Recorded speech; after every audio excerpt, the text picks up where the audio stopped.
आढावा घेतलाय बीड जिल्ह्यात अतिवृष्टीमुळे खूप नुकसान झाले शेतकऱ्यांचं. काय नेमकी परिस्थिती आहे, काय सूचना दिल्यात प्रशासनानं? बीड जिल्ह्यामध्ये आता साहजिक आहे, मी जिल्ह्याची आहे म्हणून ती आढावा घेतला आहे मंत्री म्हणून. दादांनी ऑलरेडी अजितदादांनी सूचना दिलेल्या आहेत. प्रशासनाने काम सुरू केलेलं आहे, पंचनामे वगैरे केलेले आहेत, सगळी आकडेवारी समोर आहे. जास्ती मंडलांमध्ये अतिवृष्टी जिथे झाली आहे तिथे तर नुकसान आहेच आहे, पण जिथे अतिवृष्टी नाही दिसत आहे, म्हणजे जास्त पर्जन्यमान दिसत नाही आहे नेहमीपेक्षा, तिथे देखील पिकांचं नुकसान झालेलं असेल अशा ठिकाणचेही नुकसानीचे पंचनामे करून तेही पाठवा अशा प्रकारच्या सूचना दिलेल्या आहेत. आता बीड जिल्ह्याला न भूतो न भविष्यती अशा काही घटना घडल्या, जसं पाण्याने वेढलं होतं आष्टीमध्ये काही गावांना, तिथे आपण आर्मीचे लोक कलेक्टरांनी पुढाकार घेऊन बोलवून हेलिकॉप्टरमधनं रेस्क्यू केलं. लोकांची जीवितहानी होऊ नये याचा प्रयत्न केला. ज्यांची जीवितहानी झाली त्यांना मदत, ज्यांचे जनावरं दगावले आहेत त्यांना मदत, आणि त्याच्या पलीकडेही पिकाचं नुकसान या संदर्भातली मदत, कोणाची पडझड झाली आहे घराची, कोणाचे कार्यालयांची, शाळांची, अंगणवाड्यांची, खोल्यांची, ह्या सगळ्या गोष्टींचा एक पंचनामा पूर्ण करून रिपोर्ट त्यांना द्यायला सांगितला आहे. त्याचबरोबर जेवढे पुलं वाहून गेलेत त्याचा एक ओव्हरऑल जिल्ह्याचा आराखडा तयार करून तो मदत पुनर्वसनला सादर करून ते एक बजेट लवकर मंजूर करून घेऊन येणाऱ्या काळात तरी भविष्यात असे होऊ नये. आणि मी त्यांना पर्यावरण मंत्री म्हणून ब्लू लाईन आणि रेड लाईन जे नदीमध्ये अतिक्रमण होतात त्याच्याबद्दलचा पूर्ण जिल्ह्याचा एक सर्वे विचारला आहे. कारण मग कधी कधी लोक अगदी नदीच्या पात्रात जाऊन राहतात पाणी नसल्यावर आणि मग पूर येतो, तर त्याही गोष्टीचा एक पूर्ण सर्वे करून मला रिपोर्ट द्यायला सांगितला आहे. सगळ्या इथे बीड जिल्ह्यातल्या अहवाल देईल. शेतकऱ्यांना सरकार त्यांच्या पाठीशी उभं आहे खंबीरपणे, असं म्हणजे मी या निमित्ताने नमूद करू इच्छिते. प्रशासनही त्यांच्यासाठी सतर्कतेने काम करत आहे. आणि जे गुरं वाहून गेली आहेत पण रेकॉर्डवर नाहीत, जेन्युइन, खोटं बोलणाऱ्यांचं नाही, खरं ज्यांची वाहून गेलीत आणि रेकॉर्डवर नाहीत अशा लोकांची थोडंसं काही विक्रीचा काही कागद वगैरे असेल तर त्यांचं रेकॉर्डवर नसेल, जसं GR रेकॉर्डवरच्यांनाच फक्त देतो मदत, त्यांनाही मदत करण्यासंदर्भातली भूमिका आम्ही घेऊ. मी त्याला अधिकची मदत देण्यासाठी प्रयत्नच करणार आहे.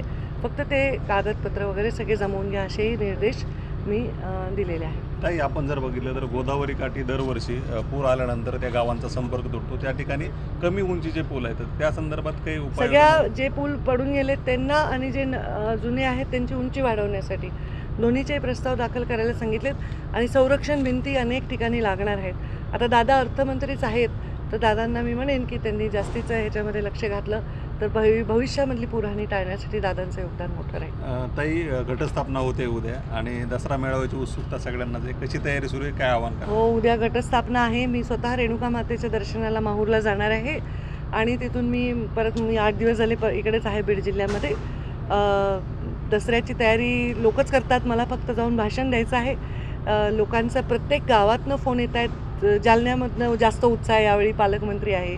बुलढाण्याकडनं, वाशिमकडनं, अमरावतीकडनं, नाशिककडनं खूप लोकांचे फोन येत आहेत. मुंबई, पनवेल सगळीकडनं. आणि लोक म्हणणं आम्ही तयारी झाली, आम्ही गावातून पट्टी केली आहे, 40 गाड्या निघत आहेत, 5,000 लोक येणार आहेत, 4,000 या पंचक्रोशीतून याच्या, म्हणजे इतका उत्साहाने लोकांचे निरोप येत आहेत. दसरा हा आमचा पूर्वपार परंपरा आहे.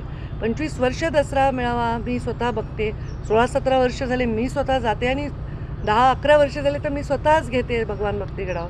आणि हा मेळावा पूर्वपार चालत आला आहे, की आत्ताच्या परिस्थितीतला मेळावा असं नाही आहे, तो आमचा परंपरा आहे. आणि त्याला सर्व जाती धर्माचे लोक नेहमी येतात, ते येत राहतील.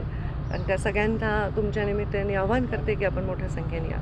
ताई, बीड जिल्ह्यात जर बघितलं तर आपण गेल्या काही दिवसात OBC आणि मराठा आरक्षणावरून वाद होत आहेत, बॅनर्स लावले जात आहेत, त्या ठिकाणी त्या बॅनर्सला काळं देखील फासलं जात आहे, फाडले जात आहेत. काय आव्हान कराल जनतेत? काही आव्हान, माझं नेहमीच शांततेचं आव्हान असतं. आणि मला असं चित्र मी बघत नाही. मी हा बघते की जे मी आता मागच्या 2 वर्षामध्ये आता चित्र कसं आहे, प्रत्येकजण हा स्वतःच्या हक्कासाठी लढत असतो. एकाला हक्क पाहिजे म्हणून लढतो, दुसरा आपल्या हक्कात भागीदार म्हणून लढतो. ते त्यांचे हक्क आहेत, ते त्यांचे अधिकार आहेत. परंतु एक सामाजिक वीण इथली विस्कटली नाही जावी, हे आमची जबाबदारी आहे, आमचं दायित्व आहे. म्हणजे मी असा विचार करते, आधुनिक काळातले राज्यकर्ते हे राजा असतात त्या 5 वर्षाचे, आणि त्यांनी ते राजासारखं मन ठेवलं पाहिजे. सर्व समाजवेशक त्यांचं धोरण असलं पाहिजे.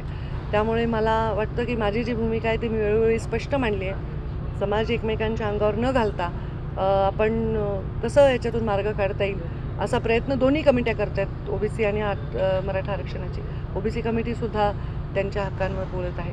तर ह्या सगळ्या विषयांवर हळूहळू विषय स्थिरावतील असं वाटतं. ताई, हैदराबाद गॅझेट मराठा समाजासाठी लागू केलं, त्यानंतर आता बंजारा आणि धनगर समाजाला देखील हे गॅझेट लागू करावं आणि एसटीतून आरक्षण द्यावं अशी मागणी होती.